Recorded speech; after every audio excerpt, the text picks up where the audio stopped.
हमारा शरीर हमारे मन का ही विस्तार होता है। और मन क्या है?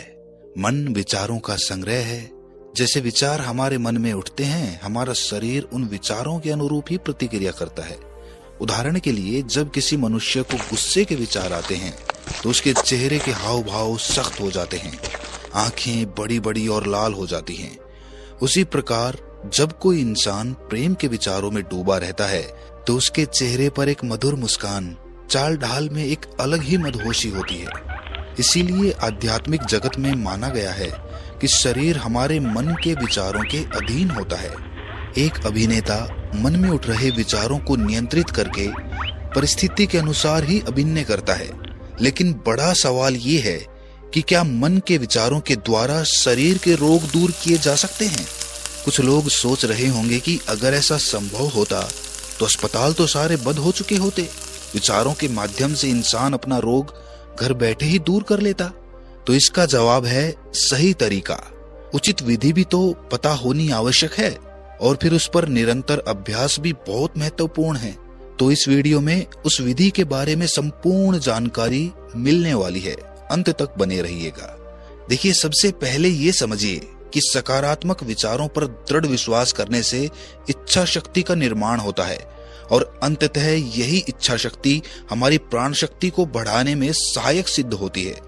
परमहंस योगानंद जी द्वारा लिखित किताब ऑटोबायोग्राफी ऑफ ए योगी, एक योगी की आत्मकथा में एक प्रसंग का उल्लेख किया गया है, जिसके अनुसार लाहिड़ी महाशय अपने शिष्य युक्तेश्वर जी से कहते हैं कि मैं तुम्हें अभी दिखा सकता हूँ कि जिन विचारों पर तुम दृढ़ विश्वास करते हो वही विचार प्रत्यक्ष हो जाते हैं। इतना कहकर लाहिड़ी महाशय जी मौन हो गए।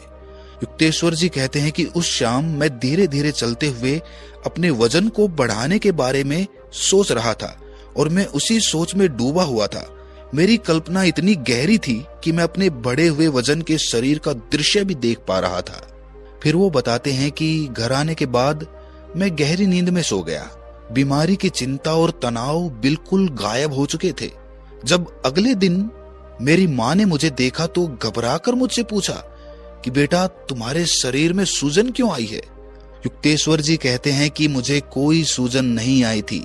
माँ को अपनी आंखों पर विश्वास नहीं हो रहा था कि उसके बेटे का शरीर वैसे ही बलशाली हो गया है जैसा बीमारी से पहले था। युक्तेश्वर जी बताते हैं कि कुछ ही दिनों में मेरा वजन 22 किलो बढ़ गया था।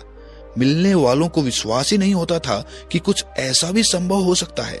परमहंस योगानंद जी अपनी किताब में बताते हैं कि 2 हफ्तों के अंदर मनचाही शारीरिक शक्ति मैंने इस प्रयोग से अर्जित कर ली थी, और मेरी अपच की बीमारी भी ठीक हो गई थी। इससे पहले अपच का रोग दूर करने के लिए मैं कई चिकित्सक और वैद्यों के पास गया, लेकिन मैंने कभी इस बात पर विश्वास ही नहीं किया कि मैं पूरी तरह से ठीक हो चुका हूँ। इसीलिए मैं कभी ठीक हो भी नहीं पाया। पर उस दिन मुझे समझ में आ गया था कि खुद पर विश्वास होना ही सबसे बड़ी दवा होती है। अब तो वैज्ञानिक भी मानने लगे हैं कि विचारों की अपनी तरंग होती है, और तरंगों में ऊर्जा होती है। शक्तिशाली विचारों से वो तरंगे निकलती हैं जो सकारात्मक ऊर्जा को जन्म देती हैं। इसीलिए ये समझना बहुत आवश्यक है कि शक्तिशाली विचारों को पैदा कैसे करें। देखिए, हर परिस्थिति को देखने के 2 पहलू होते हैं। उदाहरण के लिए इसे ऐसे समझिए कि एक बीमार इंसान सोचता है कि उसका नसीब कितना बेकार है, और वो अपनी बीमारी को लेकर हर समय खुद को कोसता रहता है। इसीलिए उसके विचार बहुत दुर्बल और हीन होते चले जाते हैं, और कुछ दिन बाद चिड़चिड़ापन उसका स्वभाव हो जाता है। वहीं पर एक दूसरा इंसान इस प्रकार सोचता है कि क्या हुआ, मैं बीमार हूँ, दुनिया में अधिकतर लोग बीमार ही तो हैं, और उनके मुकाबले तो मेरी बीमारी कुछ भी नहीं है। थोड़ी सी हिम्मत और ये बीमारी जड़ से खत्म हो जाएगी। ये है शक्तिशाली विचार। ऐसा इंसान हर परिस्थिति में खुद से संतुष्ट रहता है, और बीमार होते हुए भी